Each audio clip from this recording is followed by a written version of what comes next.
Investigative reporter for the Washington Examiner, Sarah Westwood, and American Conservative Union Chairman, Trump surrogate, Matt Schlapp. Trump says it's a rigged election, Sarah. What do you think?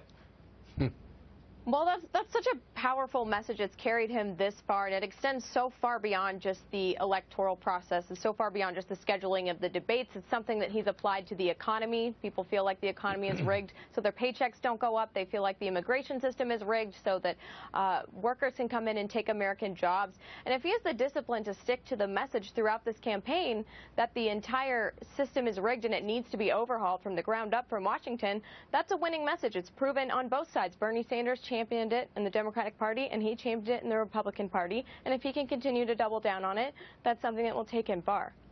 Matt, President Obama goes after Donald Trump today. Unfit, he said, unprepared, and specifically cited Europe and Asia and the Middle East as three areas where Trump just doesn't have his acumen. Your reaction?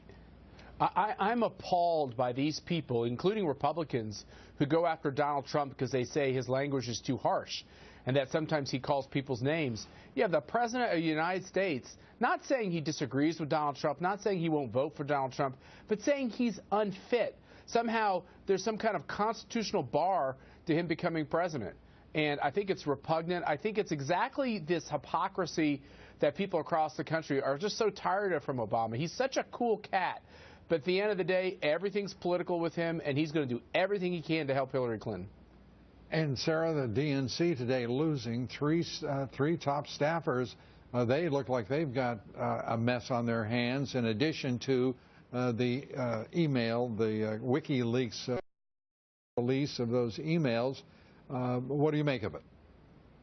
Well, here's an opportunity for Donald Trump to appeal to these Bernie Sanders supporters who feel spurned by the Democratic Party to say, look, now you have concrete proof that your suspicions about the system were correct all along.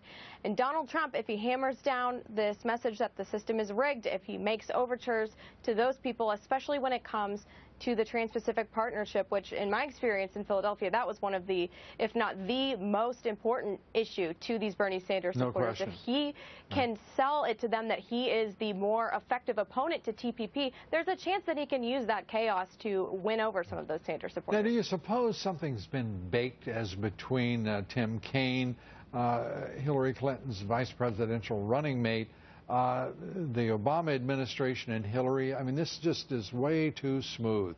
Tim Kaine, who had opposed it, is now for it, and now he's against it, and she, who had been for it, is now against it, and everybody's lining up, and the reality is the President of the United States today says he doesn't, in effect, doesn't care that the majority of Americans, Matt, oppose the TPP, and so does at least presumably, the nominee of the Democratic Party, in addition to, of course, Donald Trump.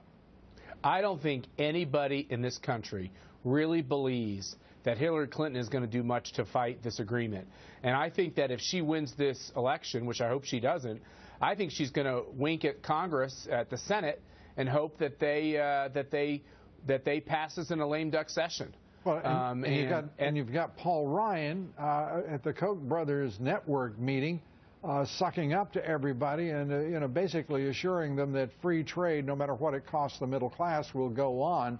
I mean, this is ugly stuff for the Republican Party, isn't it? It is, and I hate it. I think we would do better if we would form a coalition and just try to beat the left and try to beat Hillary Clinton. I think Paul Ryan showed poor judgment to a certain extent by going in front of these 400 billionaires or near billionaires to talk about the heart and soul of the Republican Party. I think we got to talk to average Americans to have that conversation. You mean just because he was absolutely revealing that he had been bought and paid for by doing so? I mean, it's unseemly, isn't it, Sarah, for the Speaker of the House to show up because he's beckoned by Charles Koch?